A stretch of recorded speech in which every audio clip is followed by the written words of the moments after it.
গোবিন্দপুর গাঁয়ের ইঁদারার জলের নাকি দারুণ খ্যাতি। ওই জল খেয়ে গাঁয়ের লোকের কোনো রোগ ব্যামো ছিল না। ওই ইঁদারার জল খেয়ে নাকি লোহা শুধু হজম হয়ে যায়। কিন্তু ইদানিং কালে ওই ইঁদারার জল নাকি আর ব্যবহার করা যাচ্ছে না। তবে কি ইঁদারার জলের কি গুণ নষ্ট হয়ে গেল, নাকি ইঁদারার মধ্যে কিছুতে বাসা বাঁধলো?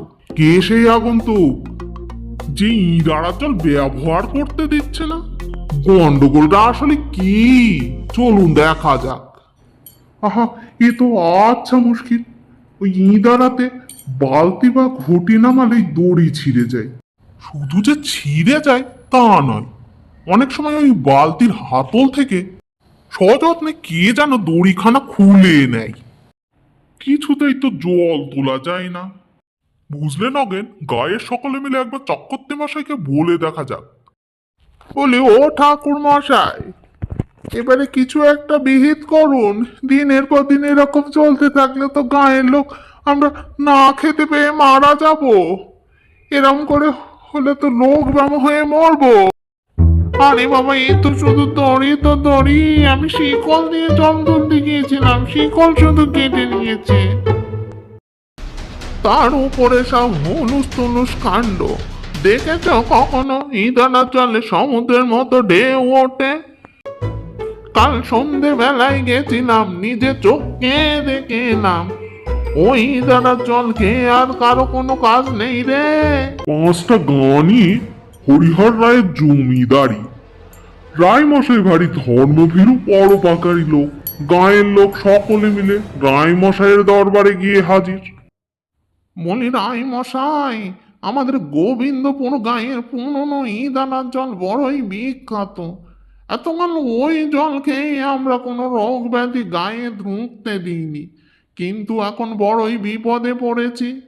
ওই জল ইদানিং কালে আমরা আর তুলতে পারছি না। সেই ইঁদারার কথা অনেক শুনেছি।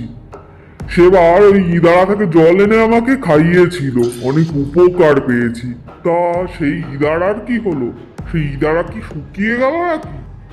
আগে না, তাতে এখনো কাক চক্ষু জল টলমল করছে। সেই জল হাতের কাছে থেকেও আমাদের নাগালের বাইরে। দড়ি বেঁধে বালতি ঘটে যায় নামায় কে যেন ছিঁড়ে নেই। বালতি ঘটি যায় নামায় সে আর ওঠে না, এমনকি সেই কল শুধু কেনে নিয়েছে রাই মশাই। এ তো ভারী আশ্চর্য ব্যাপার। হ্যাঁ রাই মশাই, সেখানে অশরীরী আত্মারা ভর করেছে। এ তো তবে লেঠেলের কম্য নয়। এই সমস্যা থেকে একমাত্র বাঁচাতে পারে কেশব তান্ত্রিক। এক অমাবস্যার রাতে তান্ত্রিক কেশব ভট্টাচার্য ও গোবিন্দপুর গাঁয়ের লোকজন ওই ইঁদারার সামনে গিয়ে হাজির। তান্ত্রিক কেশব ভট্টাচার্য একটু ইঁদারার দিকে ঝুঁকে দেখলেন।